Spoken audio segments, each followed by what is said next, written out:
think once you're amongst everybody, everything will be very, very clear of how special this place is and how it really sprung up from just a barn. And now it's a thriving Dharma center. So it's really amazing what's taking place here.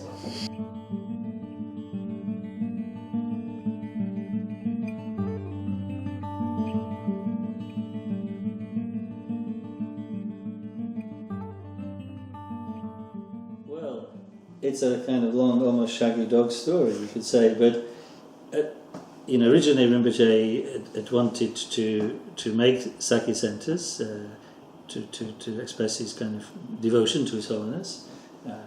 After all, he's a Sakya Tulku himself, and so after we founded, Sakya Centre in Bristol and so on, Rinpoche then mentioned to us, well, we should try to make something in France or Germany.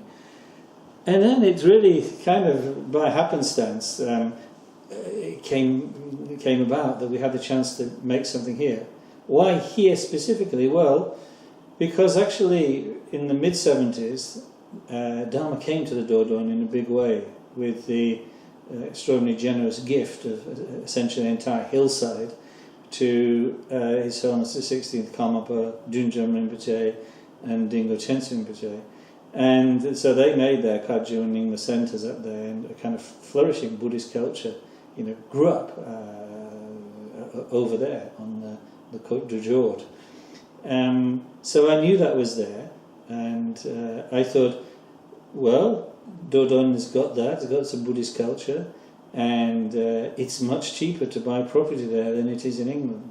You see, we had a little bit of extra money very generously offered to us, but far too small to buy anything in England in terms of a retreat centre, a countryside centre. But just enough, maybe, for the Dordogne. So David and Carl came here as scouts, and on the last day of their actual scouting visit, they found a barn in a field here. and I said, let's buy it. Now, I told Rinpoche was in Nepal at the time, and Rinpoche said, oh, that's kind of very auspicious, because his Lama Chögyam Rinpoche, the great Sarpa master, guru to His Holiness as well, had asked Rinpoche, given Rinpoche this name, Sakya Changlochen Ling, for a retreat centre that he thought Rinpoche should make. So Rinpoche then passed the name to me and said, that will be Sakya Changlochen Ling.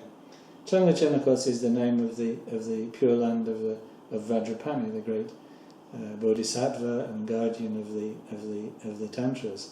So we had the land, we had the barn, we had the name. We didn't have any money to do anything more, but anyway, we started coming here from each summer and gradually trying to build it up. So it was Rinpoche's blessing, I guess really Chögyam's blessing, that kind of was from the Dharma side, the nutrition, and from our side, just knowing that the Dordogne is a good place for Dharma, beautiful place, tourist place, and also with a strong English connection. Yeah. So all those circumstances came together, and out of that Changlochen was born. Our Dharma centres, Sakya Centre in Bristol, Sakya Centre in London, centres in the rest of England and elsewhere in the world, they are essentially kind of urban Dharma centres where we follow the traditional Dharma that I studied with my own lamas. We invite the great lamas of our tradition, like His Holiness Sakya Trizin, to come and teach. But essentially, people receiving the teachings, right in the middle of their busy lives. So here, Changlochen provides that opportunity to move for some time out of the business of their lives and study the Dharma, listen to the Dharma more intensively, study the Dharma and practice the Dharma more intensively. So the curriculum, of course, like the curriculum in our urban centres, is essentially following the pattern of what was studied in Tibet before us. We're not changing the Dharma, but we've had to, of course, make the Dharma accessible to people in this kind of modern Western background, as other Western Tibetan Buddhist organizations do.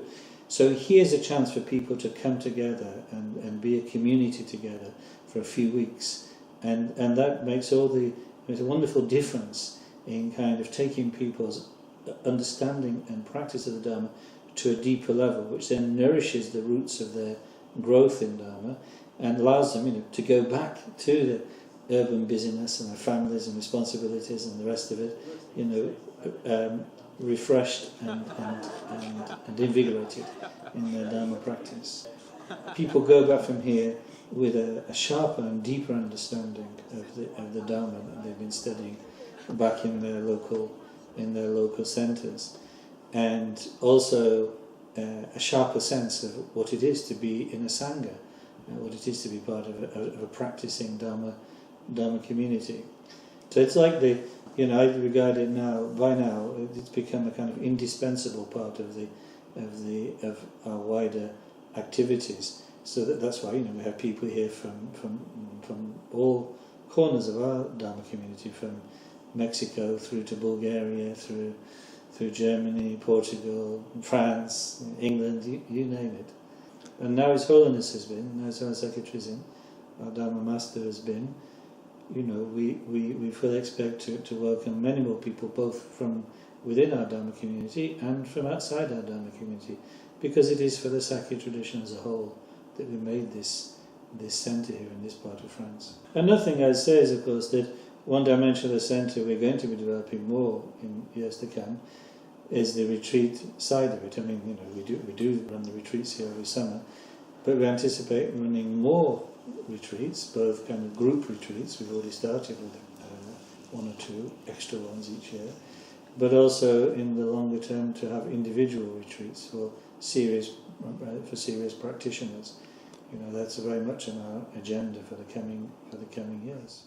I was sitting there today and I was thinking, I do hope, we can come next year again. There's so much to learn, and each year I learn so much.